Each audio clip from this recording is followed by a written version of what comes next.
What up, party people of YouTube? Back again to talk about another build. So, this is going to be my favorite, worst firearm that I own. So, let's get going.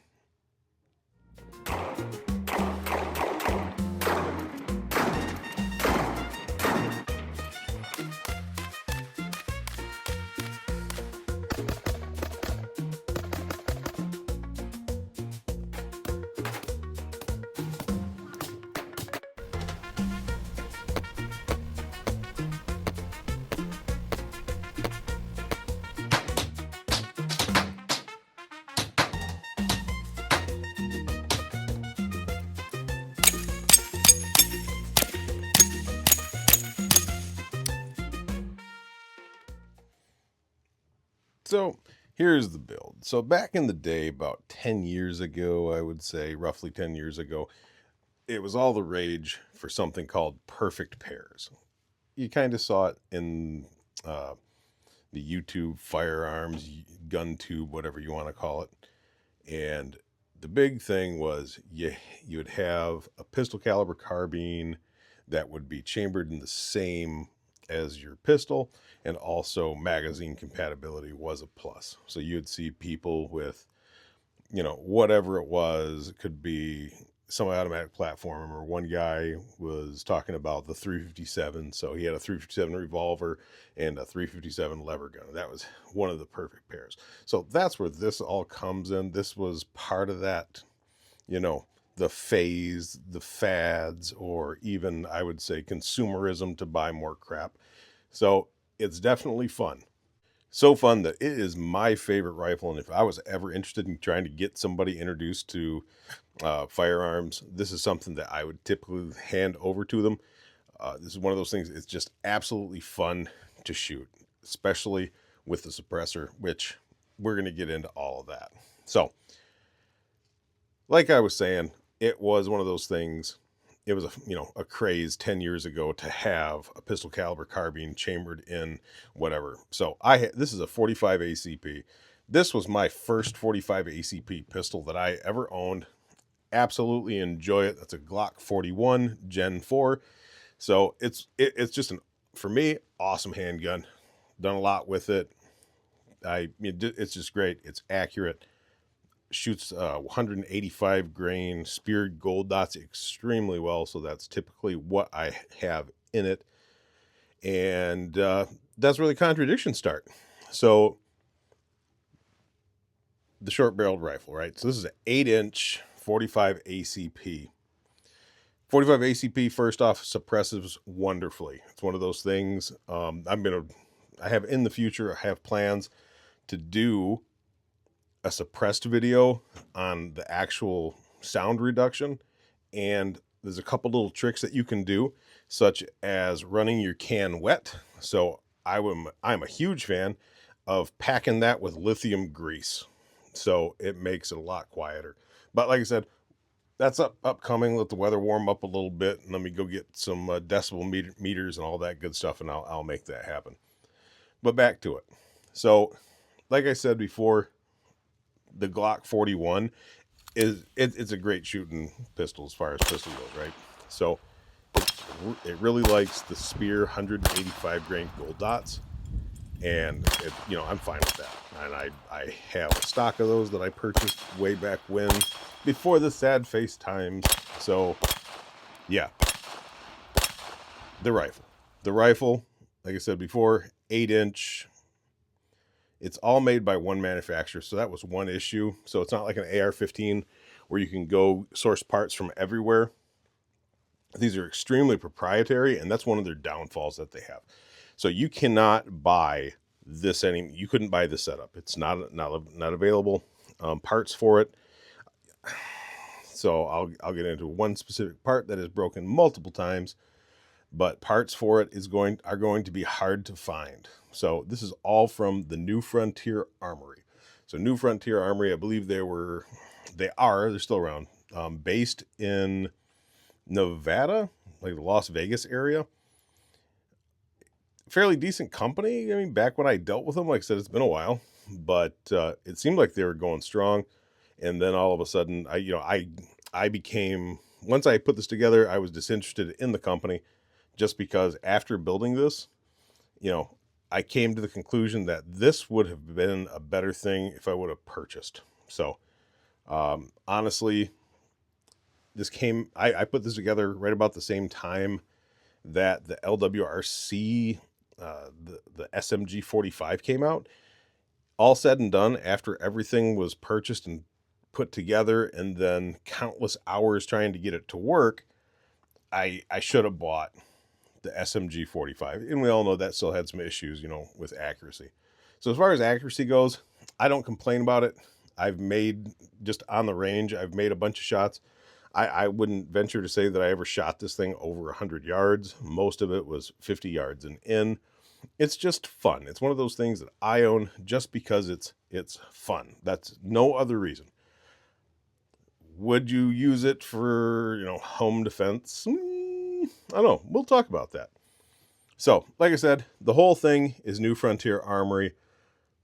The bolt, well, the parts that are, let's talk about the parts that are New Frontier Armory. So the upper, the lower, this is a side charging, words are hard sometimes. So this is a side charging AR platform, pistol caliber, carbine, whatever.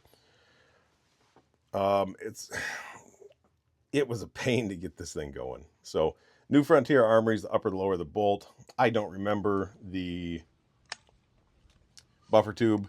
I know I have a CAC buffer with I believe, a heavier spring, which I cannot remember. I think it's specifically made for 308, like AR-10 spring.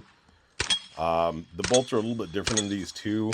Well, excuse me, the buffer is a little bit different. They're a little bit longer than a standard carbine. It's very proprietary. You need so much to make this thing work right. It was a headache for a long time for me, right? So we all know Glock 41. I don't know if they discontinued this or not. This is the Gen 4, like I said, had the finger grooves on it. It was an uncomfortable handgun for me, and then I removed the finger grooves, and then it's great. Works awesome, right?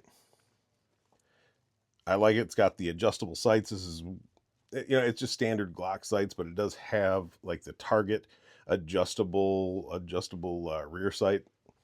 It's pretty accurate. I've done some decent shots with that when I needed it, and I have been surprised by it. So back to the rifle. So I got this Sig Sauer. I got it dirt cheap. It's the MSR, the Romeo MSR, whatever they call that. Yeah, the Romeo MSR. So it's one of those things that, could you do without? Can you find better? Absolutely. It's one of those things that it's pretty cheap, but it does the job, especially on this rifle. And like I said, this is, I built it, so it's a Form 1 SBR. Did all the paperwork. This was around the time when they first came out with, well, the second time they tried to run the e-file system. If you guys remember some of that. So I do have NFA items from before the e-file system, and when I would, you know, the paper system, and you know, that was kind of a bummer, you know, waiting 9, 12, 14 months. But this was, I want to say it was still pretty quick. It was less than 2 months. I can't remember. I know they had a government shutdown at the time, which, you know, yay, I'll always do that every year anyway. So the government shutdown happened. I put in, so this is also a Form 1 suppressor. So this is something I made back in the day. And I put these both in at the same time. So I think I got the short-barreled rifle E-form faster than the suppressor. So it came back, and then literally the day after they shut the government down, and then the government shut down for a decent amount of time. And once it came back online, it was like a day after they came back, they opened the ATF back up for the what was it? I can't remember the acronym they use. The FAT D or whatever it is, which, you know, like that acronym. Funny. the suppressor came back. So I'll get a little bit into the suppressor. It's aluminum.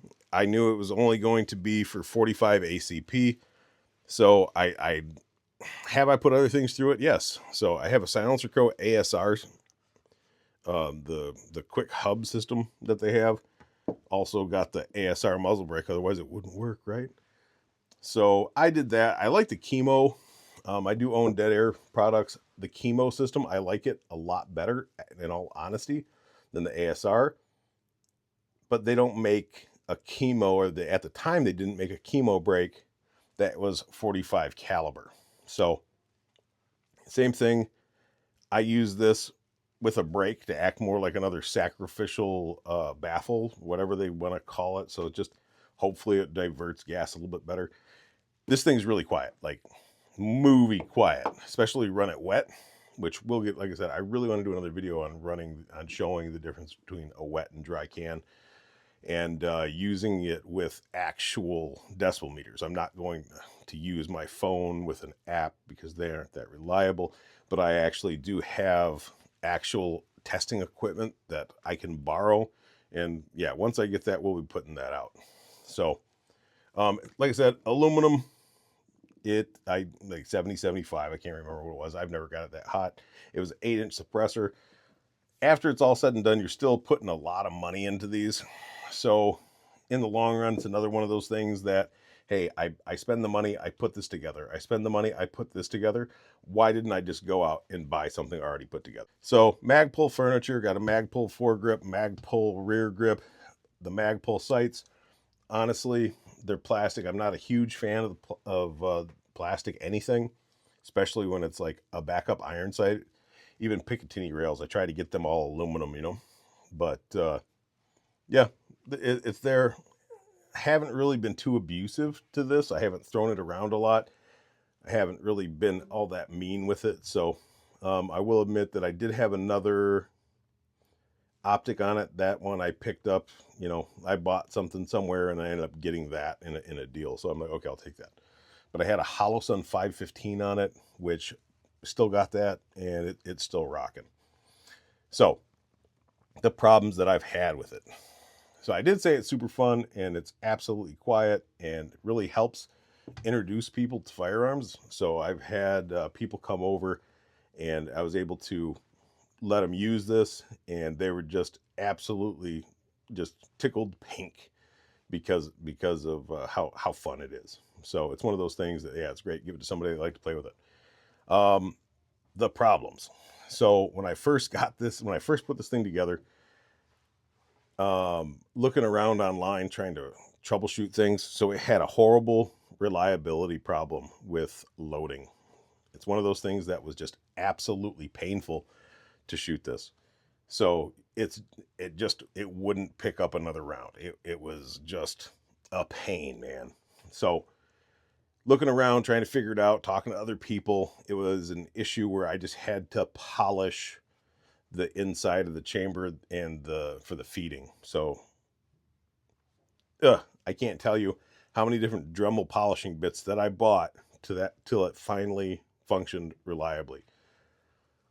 Magazines. So standard Glock 45 ACP magazine. So you got the Glock 21, Glock 41. They use a 13 round magazine, which is great. It does what it does, especially for 45. Holds more than 8, so it's cool, right? But it's Tupperware. I got the Chris Vector mag. So I did buy Korean, I think they were the KCI magazines. Yeah, I threw them away. It was one of those things. I used it and I just threw it away because it's absolute trash. So I bought these hoping that they would be better. Are they better? Yes. But every magazine, I have a feeding problem. Every single one. No matter what I can do, polishing, going through the inside of the mags and making sure, because it's got so what this is the actual Glock magazine up top. And then this is the Chris Vector extension, right? So you can either buy this already put together or you can buy just the magazine extensions, right? I think I bought these ones. I think these ones are just the extensions that I bought. So it's one of those things where once the feeding device that's attached to the spring and pushing it up, I believe it gets caught on the inside on the little step that it creates. I've tried to sand it out. I've tried to make it smooth no matter what. Always problematic. I was just recently told that I should try, I believe it's SMG Tactical is the company. Apparently they make magazines that are reliable. I don't know. Still yet to find that out. So, what other problem? Oh, so this used to have a bolt hold open, right? Last round bolt hold open, it used to work. So what happened is we've got this piece right here, and it's a little piece of metal. It's like a metal wire that's not a hardened piece of steel. So that's what I think the issue was. So it's not a hardened piece of steel, and it bends really easy. And after it bends, it stops holding the bolt catch. That's a major headache at first. But then after I realized, hey, you know what? I'm just going to not care anymore. And it doesn't have last round bolt hold open. It's got a mil-spec trigger in it, which is fairly rough, but it's still fun. And just the standard 90-degree safety, which, you know, whatever, it's cool. But all in all, it's been great. So the Glock, same thing. The magazine, the interchangeability is awesome. But I haven't done anything extra to this Glock besides shaving off the finger grooves because they sucked. I haven't done a trigger job, not going to. With the Glocks, people like to buy stuff. I mean, yeah, guilty. I buy a bunch of crap that I don't need anyway. But with the Glock trigger, it's one of those things that after you shoot it like a couple hundred times, I can't even tell you how many rounds I've put through that Glock. But after you shoot it enough, you end up polishing the trigger out naturally, and it does. It's pretty okay. So it's not no world class. It's not like a 1911. It's not like my FNX, but it's got a trigger that works great anyway. So yeah, that's about it for the video. It's just a real quick one, just talking about what I got here, and I got a new mic, trying to improve the quality of the videos so the sound hopefully comes out better. Trying to get better video quality. So just wanted to shoot a real quick video. Do have some more coming up in the future. I have one of my original rifle that I put together that I have absolutely abused. I got my SPR, got a couple updates. Well, put a couple extra parts on it so I could do an update video. And then definitely I want to get into doing the suppressor sound so you can actually kind of see what's going on. And then from that, I need to move into the prepper space because that's something that I am interested in. I do like to shoot a lot, so I can show off my toys and all that, but it's one of those things where I would like to have an informative channel. I would like to get into prepping. That's something that, well, I'm into prepping, but I'd like to get into talking about it. I'd like to get into talking about skills.